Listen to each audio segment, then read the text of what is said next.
Hello and welcome to another episode of Patent Pending Made Simple. I'm your host, Samar Shah, and with me is Jamie Brophy. Jamie, how are you doing? Hi, Summer. I am good. How are you doing? I am doing all right. I am glad to be recording today. I think we're going to tackle a question that comes up quite a bit, or more than maybe some listeners expect. Exactly. Yeah, it definitely comes up with my independent inventors and startups that I work with quite a bit. And that is, what even is a patent? Like, what can you do with a patent? What's appropriate to cover with a patent? I think we're going to talk about different types of intellectual property, what falls into the patent category, and then kind of what's the point of getting a patent. So I think we're going to cover a lot of good information today. Yeah, so do you want to kick us off, Jamie, and tell us about what is a patent? Yeah. So a patent is for any new and useful device, machine, method, a utility patent specifically. There are other types of patents. There are design patents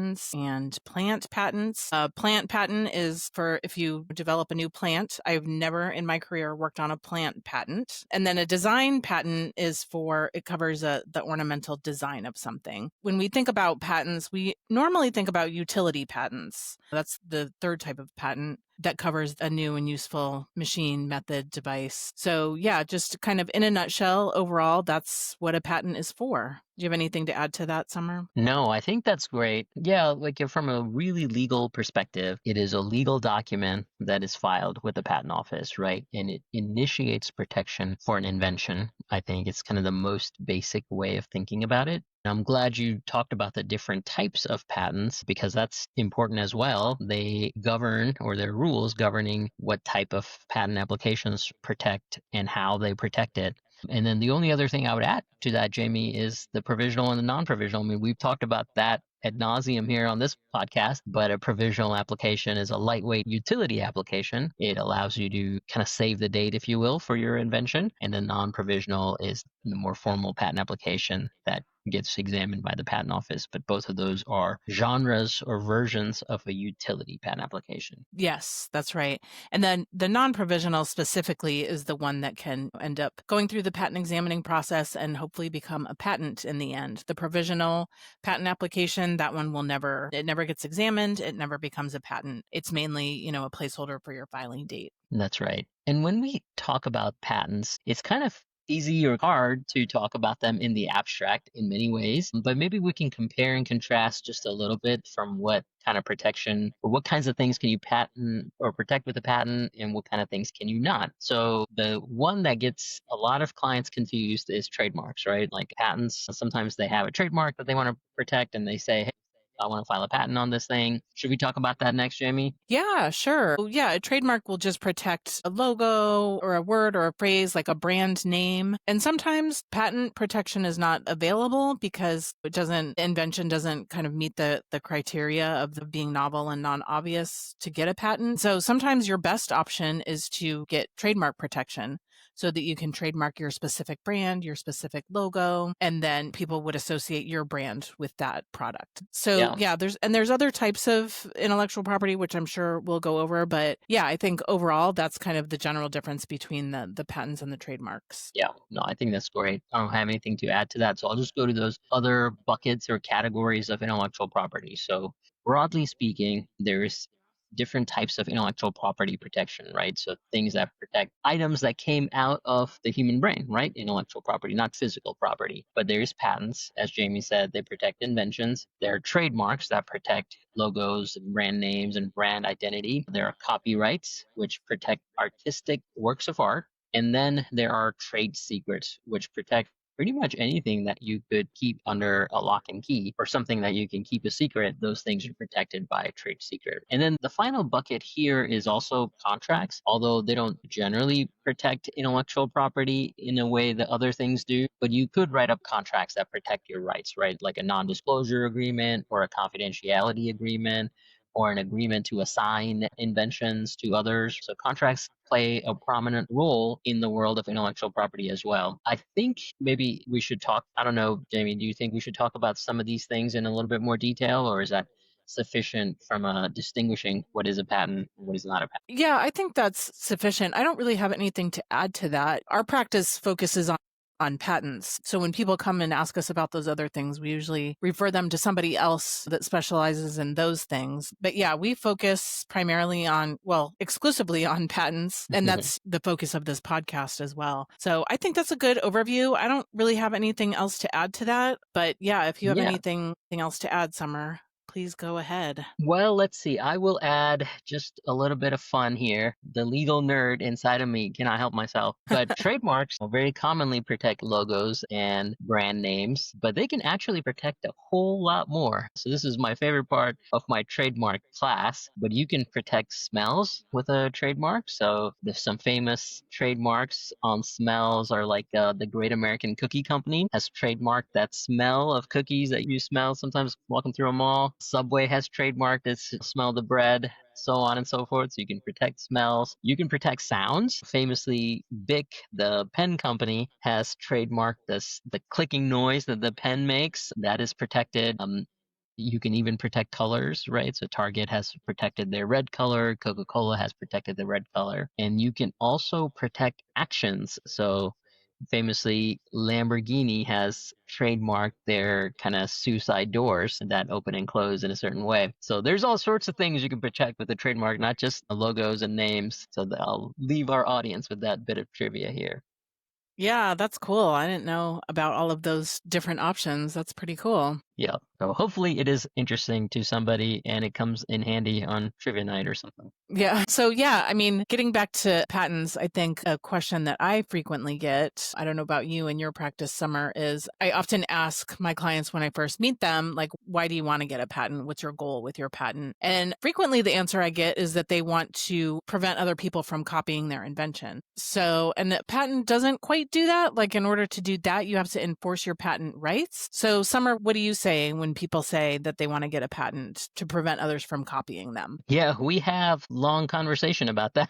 Yeah. As you kind of alluded to, Jamie, the patent doesn't give you or prevent other people from copying your invention. It is not that kind of a right. The right is actually bestowed upon the patentee, the patent rights holder. That right is to exclude other people from the marketplace who might be copying your invention. So you may be asking, okay, well, what kind of right is that to exclude other people? And really, it's the right to sue and to accrue damages and to collect on those damages in one way or another, like monetary damages certainly being one of them. But it's also injunctions, right? You can use your patent to stop other people from physically selling their goods in the United States, for example, if you have a US patent or importing a product into the US. But it's a right that you have to go out there and enforce affirmatively. The government is not going to enforce it for you, and people are not going to all of a sudden start respecting your patent rights just because you have a patent. You do have to go out there and enforce it. And that's the real right that you get. Right. Yeah. So hopefully having a patent on your invention serves as a deterrent from other people copying your invention, but it's not going to prevent anybody from copying your invention. If they really want to copy it, they're going to copy it and hopefully stop when they get a cease and desist letter from you, but not necessarily. So yeah, I think that's one common misconception is that having the patent is automatically going to stop people from copying you. And that's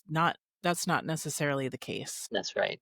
Yeah, when my independent inventor or startup clients raise this as like the primary motivation for getting a patent, we almost always hit the brakes on that conversation and we say, hey, it's very expensive to enforce this, right? I mean, I've talked about the story in the past episodes, Jamie, but I used to be a patent litigator, and every patent case I took to trial, our clients spent upwards of $10 million getting to trial, right? So it's a very expensive road, and you need to make sure you've been damaged 10x that, right? Or x that in order to justify those attorney's fees. So that's something to consider and think about. And the other thing I tell my startup clients is that it is very disruptive to the company. Your startup founders are busy building products, bringing their products to marketplace, and then all of a sudden, if you're in the middle of a litigation, you find that all the key personnel, like the executives and the founders, get embroiled in legal argumentation, right? They get their depositions taken, they're cross-examined in court. You got to prepare for that. All their documents can be discoverable and are probably read by somebody. All your text messages, email messages, everything is up for review, and that could be very uncomfortable for a lot of people. very distracting to a lot of people, right? So not something you want to undertake lightly. Even if you can afford it, it is very disruptive because then your key people whose business is to sell products, they for a short period of time or a long period of time, their key business becomes just like dealing with litigation. And that's not what you want your executives and salespeople to be focused on. Yeah, exactly. So then, Summer, if it is so, cost and time intensive to enforce your patent rights, I mean, I think for most people it would be like prohibitively expensive to enforce your patent rights. Like, I guess, my next question as an independent inventor would be, well, then what is the point of getting a patent? And what would you say to that? Yeah, we'll circle back to independent inventors who are most of the listeners here. But this is what I tell my startup clients in particular is that patents are a signaling mechanism, right, to investors primarily early on that, hey, this company,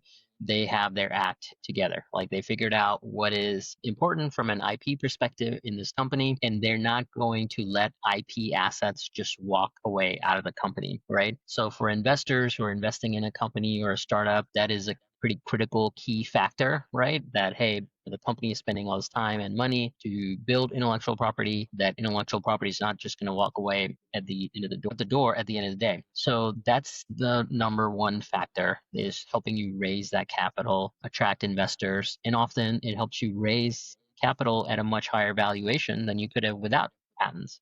So that's really important. And then for most of my startup clients, they get acquired by bigger companies, usually the outcome that they get. And at this point of acquisition, if you have patents, my clients tend to see an outsized kind of value premium put into the company that way. So, they get acquired for quite a bit more with patents than they would without patents. So those are kind of the key things for startups. And then I think independent inventors have additional things to think about as well, Jamie.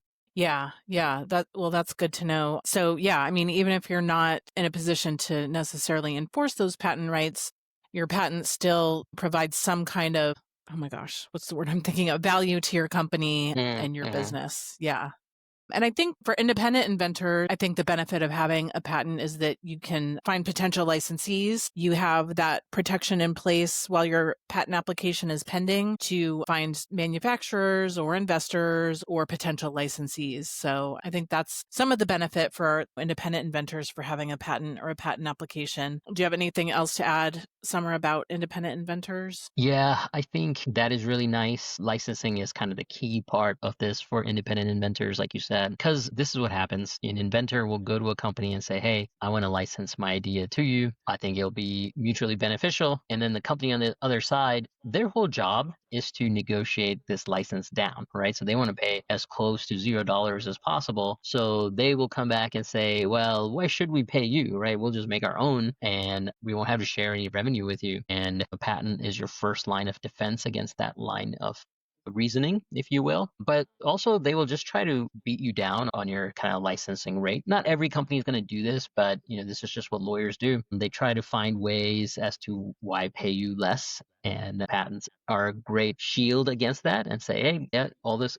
Everything you say, I get it. There is risks out there with a product like this, but if you want to unlock this revenue, you have to go through us. So patents are really important there. So not just as like a binary thing, like you got to have it, not have it, but also just in terms of getting some additional leverage in that negotiation and being able to hold your price without it getting too diluted. Those kinds of things are also important, something you get with a patent. The other things that I've seen our clients do very well, I have seen some clients like use their patents in their marketing material as a way to generate and drive initial interest into their product, right? And I've seen some of our clients do this beautifully where they have a social media campaign, they start leveraging the patent and attract some initial customers to the product and then they turn it into like a social media movement, right? And kind of a grassroots campaign and often they do it off of the backs of the patent, so that's really helpful. I have seen some of my startup clients who have very painful procurement processes. So like I have some clients who sell their software to governments, right?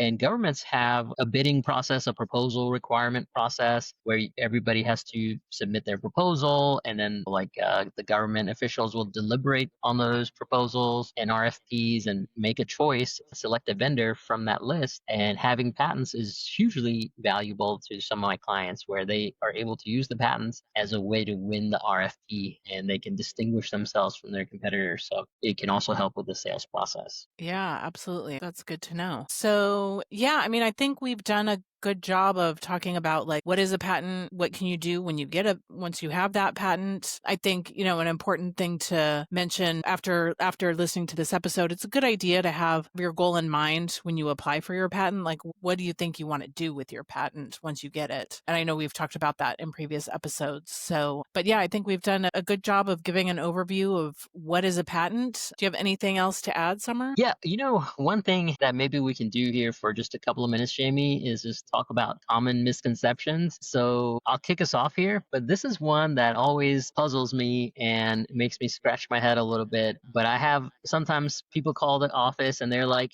I really want, I made my product, it's ready to go. And I'm waiting to sell it.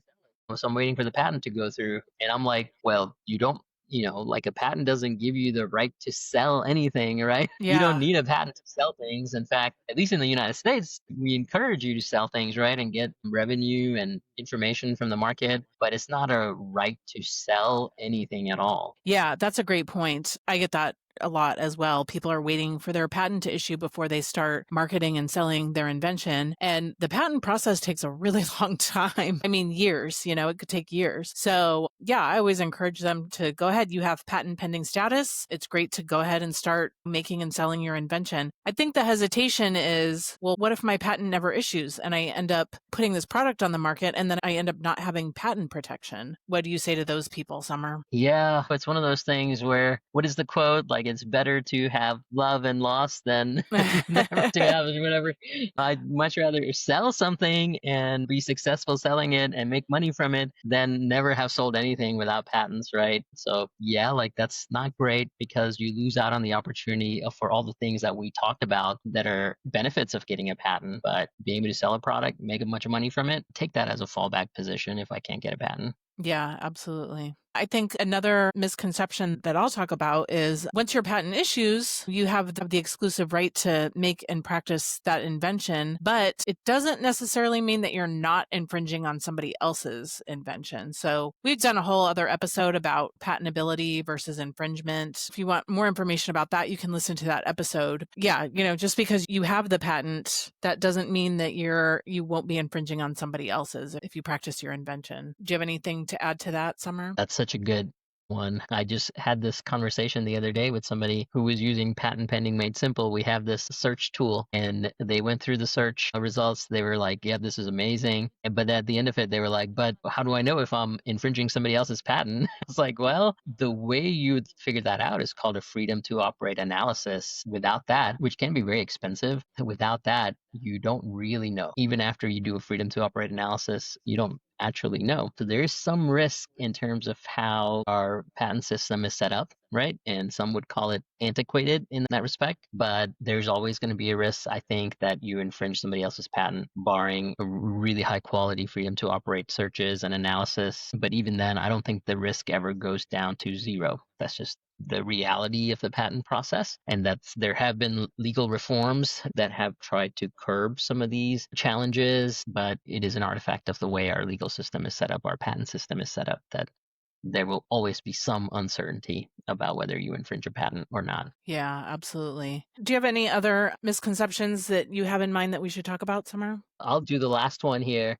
And this is not so much our clients. I think we do a pretty good job of keeping our clients informed, but every now and then I'll have somebody call in who's been working with another attorney and they'll say, hey, I filed my patent and thought I was done with the patent process, but I just got a rejection. What do I do about that? So that's the other misconception, is filing it is being done with it. But I say filing it is getting you to the 50-yard line mark, right? So you will get rejections most likely after you file the patent application, and you'll have to prosecute it and go have some back and forth with the patent office on it before it is granted. That's a normal part of the process, but don't think that just because you filed a patent application, a non-provisional, that you're done with it. Yes, absolutely. Yeah, I do. That does come up every once in a while where people say, okay, I filed my patent application. When am I going to get my patent? Mhm, And it takes a really long time to get a patent. I know we've covered this in other episodes as well. But yeah, just because you've got the application filed doesn't necessarily mean that you're going to get your patent tomorrow. In fact, you're not going to get your patent tomorrow.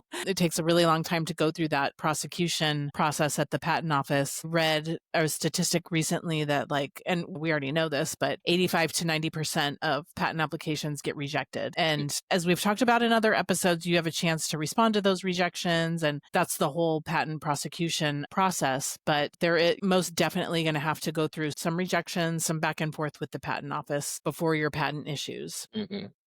Yeah, that's just part of it. So, yeah, just, arm yourself and equip yourself with as much knowledge into the process as possible. We've said this over and over in other episodes, but understand your goals, right? Know why you're getting a patent, right? What your goals are with your invention and your product, and how are you planning on making money. All those things are really important in helping you make informed and smart patent decisions, right? Because if you walk into the process thinking, once I file my patent, nobody will copy it, you might be very disappointed with that outcome, right? So talk to your attorney. Feel free to call us, ask us questions. We're happy to answer them. But the more you know, I think the better your outcomes can be. Yes, absolutely. Okay, well, I think we covered a lot of great information today, Summer. I can't think of anything else to add. So I think that about covers it for this episode. What do you think? Yeah, I think so.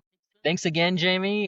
This was fun. I am glad we got to talk about it. This reminds me, the last time we talked about this maybe is when your sons interviewed us about what is a patent. So I'm glad to That's revisit true. it. Yep, that's true. That I have to say is my favorite episode. If you haven't listened to that one, go back and listen to it. Yes, that is such a great episode. I'm Yeah. looking forward to getting my kids to listen to it too. I can Yep. only hope they'll ask questions as well as your kids did. Yeah, since we recorded that episode, frequently at dinner, my kids are like, Mom, what'd you work on today? And I'm like, well, I worked on, I just kind of give them like a general overview. It's something different every day. That's why that keeps me on my toes, keeps this job interesting. That's right. Often tell people that it's one of the funnest jobs in the world being a patent attorney. And my patent professor at law school used to say that patent attorneys are some of the highest paid writers in the world per word. So take Oh, some solace yeah, in it. that makes sense. All right, Summer. Well, thank you. I'll talk to you next time. Yes, thanks, Jamie. And thank you, All right. everyone, for listening. The Patent Strategy Podcast is recorded for informational purposes only and should not be considered legal, business, or professional advice. We are not responsible for any loss, damages, or liability that may arise from the use of this podcast. The podcast is not intended to replace professional legal advice and should not be treated as such. The views expressed in this podcast may not be those of the host or the management.